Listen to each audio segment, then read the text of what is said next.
আমার যে গরুগুলো দেখতেছেন, গরুগুলো একটু দেখাও তো। হ্যাঁ, আমার এই ঘরে ৮টা গরু আছে ভাই।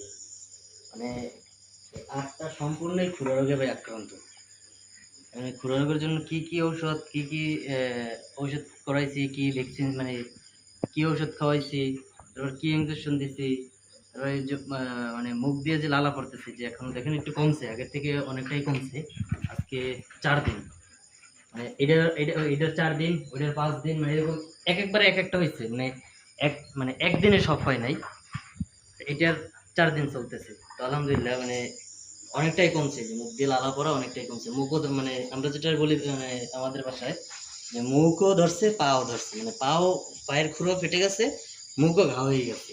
মানে এটারও সেম অবস্থা, এই দুইটার, এই বাচ্চা দুইটার, মানে আর পা ধরছে এইটার আর ওইটার, এই দুইটা করে শুধু মানে খুরা, পায়ের খুরা ফাইটে গেছে। আর আলহামদুলিল্লাহ মুখ ধরে নাই। এই গরুটা হয়েছে কালকে। এই গরুটা মানে ভালো ছিল, এই যে সাদা যে গরুটা, এটা ভালো ছিল।